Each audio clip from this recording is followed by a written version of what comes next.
Ju na përshëndetje, çfarë po ndodh tek selia e Partisë Demokratike e cila nuk e ka sot logon në fletën e votimit? Mirëmëngjesi, në këtë lidhje të parë drejt për drejt këtu nga selia e Partisë Demokratike nuk po ndodh asgjë. Selia blu është në përgjumje, jemi vetëm ne, ekipi i televizionit Klan, unë dhe operatori, të cilët ndodhemi në selinë e Partisë Demokratike si dhe roja që ndodhet në katin e parë të kësaj godine. Me shumë gjasa, Partia Demokratike gjatë ditës sotme, të paktën nga komunikimet që unë kam pasur edhe gjatë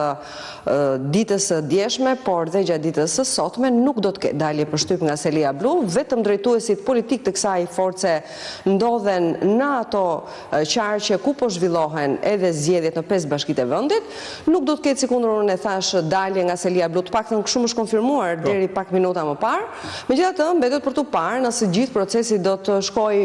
apo do të ketë probleme me shumë gjasa, selia blu do të nxjerrë mbas edhe zëdhënësen për shtyp për të komunikuar incidentet, ose mund të ketë dhe dalje nga bashkitë ku po zhvillohen dhe ku po mbahen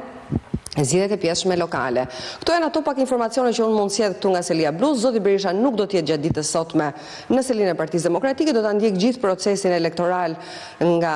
banesa e tij. Në këto zgjedhje Partia Demokratike nuk del me kandidatët e saj, por do të mbështesë kandidat pavarur, edhe pse zoti Rama a shprehur për një rezultat 5-0 në këto zgjedhje, Sali Berisha sikundër në zgjedhjet e 11 majit, në të gjitha daljet që ka pasur gjatë ditëve të fundit, të shprehur se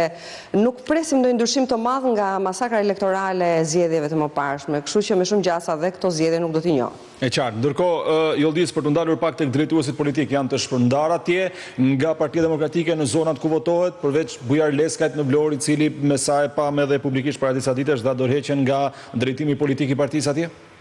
Të paktën kështu më thënë, ndërsa në selinë blu nuk ka asnjë prej përfaqësuesve dhe zyrtarëve të lartë të kësaj force politike në qarqet ku po zhvillohen zgjedhjet në 5 bashkitë respektive do të jenë drejtuesit politik të Partisë Demokratike. Megjithatë mbetet për tu parë se si do të operojnë strukturat e Partisë Demokratike dhe gjithë kampit opozitar gjatë ditës sotme në terren.